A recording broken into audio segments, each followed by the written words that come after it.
Dr. Dave Choksi here. We have made progress in our fight against COVID-19, particularly due to vaccination.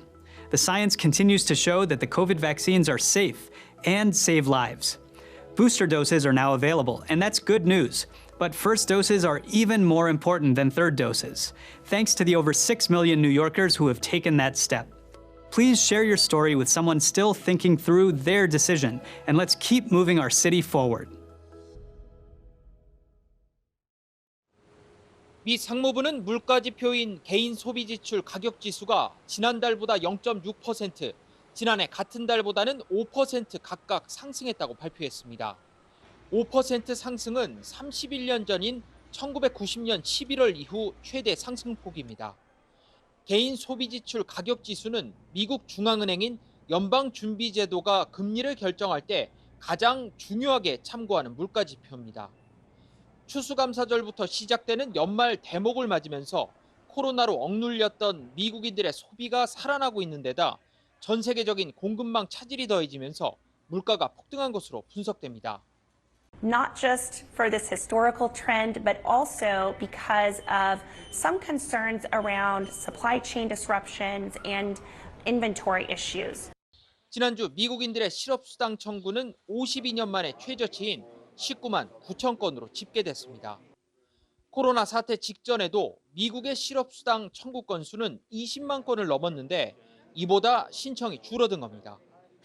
연준은 물가 폭등에도 고용 회복 달성을 이유로 신중한 통화 정책을 강조했던 만큼 이런 추세는 통화 당국의 금리 인상을 압박하는 요인이 될 것으로 보입니다. 워싱턴에서 SBS 김수영입니다. 연방준비제도가 금리 인상에 나설 의향을 시사했습니다. 연방준비제도는 인플레이션이 지속될 경우 기준금리를 올릴 준비를 해야 한다고 밝혔습니다. 연준은 물가 상승률이 목표치보다 계속 높을 경우 빠르게 자산 매입 속도를 조정하고 기준금리를 올려야 한다고 강조했습니다. 또한 자산 매입 축소 시작을 공표하고 자산 매입 규모를 줄일 수 있다고 설명하기도 했습니다. 금융 전문가들도 물가 급등세가 이어진다면 금리 인상을 서둘러야 한다고 연준과 뜻을 같이 했습니다.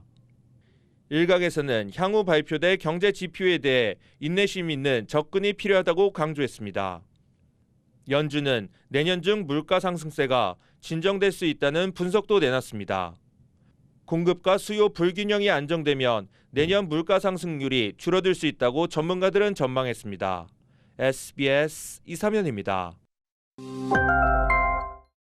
글로벌 엔터테인먼트 기업 월트 디즈니가 내년 콘텐츠 예산으로 330억 달러를 책정했습니다. 디즈니는 증권거래위원회에 제출한 연례 보고서에서 내년 콘텐츠 예산을 올해보다 80억 달러 증원했다고 밝혔습니다. 또 거액의 콘텐츠 예산을 주로 스트리밍 플랫폼에 탑재할 드라마와 영화에 쓸 계획이라고 말했습니다.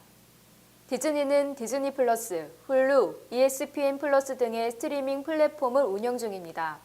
한 할리우드 리포터는 다른 엔터테인먼트 기업과 비교해 디즈니의 내년 콘텐츠 예산은 어마어마한 규모라고 보도했습니다. 디즈니의 콘텐츠 투자는 현재 온라인 동영상 서비스 1위 업체인 넷플릭스를 따라잡기 위한 포석으로 이해됩니다. 미 상무부가 국가안보에 위협이 되는 수출 규제 대상 기업을 지정 발표했습니다. 상무부 산업안보국은 중국 기업 12개를 포함해 일본과 파키스탄, 싱가포르, 러시아 등 모두 27개의 외국 기업을 미국의 국가안보 혹은 외교정책에 반하는 행위를 한 기업으로 최종 선정했다고 밝혔습니다. 지나러몬도 상무장관은 성명에서 통상은 평화와 번영, 좋은 일자리 창출에 기여해야 하며 안보 위협이 돼서는 안 된다며 상무부는 국가안보를 위해 수출 통제를 효과적으로 사용할 것이라고 강조했습니다. 규제 대상 중 중국에 기반을 둔 기업 8곳이 포함된 것과 관련해 미국의 신기술이 대스텔스, 대잠수함용 응용 프로그램과 같은 군사 응용 프로그램을 지원하는 중국의 양자 컴퓨팅 기술 및 암호화 기술 개발을 방지하려는 노력 차원이라고 설명했습니다. 규제 대상에 포함된 기업은 수출 관리 규정에 속하는 모든 물품의 수출 및 재수출 행위가 제한되며 이들 물품 취급에 대한 허가 취득이 요구됩니다.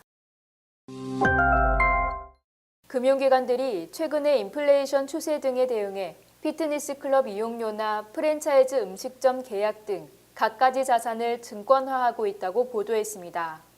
블룸버그는 자체 집계 결과 올해 미국 내 자산 유동화 증권 판매가 이미 3천억 달러를 넘어섰고 연말까지 더 늘어날 전망이라고 밝혔습니다. 소송 비용 등을 증권화하는 사례도 있으며 전체 사업을 증권화할 경우 기업이 사실상 모든 자산을 담보로 잡는다고 블룸버그는 전했습니다. 다른 투자관리사 관계자는 차나 주택 등 모든 것은 탄탄한 근본적 회수 가능 가치가 있다면서 상당수 자산유동화 증권의 근본적인 담보물은 인플레이션에 잘 대처할 수 있다고 설명했습니다. 골드만삭스는 최근 인플레이션으로 임금과 주택, 자동차 가치가 상승하고 있다며 투자자들에게 회사채 대신 자산유동화 증권 등 증권화된 채권에 투자할 것을 조언하기도 했습니다. 에어버스 A340 항공기가 최근 이 기종으로는 처음으로 남극에 착륙했다고 CNN 방송이 보도했습니다. 항공기 전세 사업을 벌이는 포르투갈의 소형 항공사 하이플라이 소속 에어버스 A340 항공기는 이달 2일 남아프리카 공화국의 케이프타운에서 출발해 남극에 도착했습니다. 이번 비행은 관광업체 화이트 데저트가 남극에 세운 캠프형 리조트 울프스팽에 물자 등을 공급하기 위해서였습니다. 눈으로 뒤덮인 캠프 인근 활주로에 안착한 비행기는 3시간 남짓 캠프 인근에 머물다 케이프타운으로 귀환했습니다. 현재 남극에는 공항이 없습니다.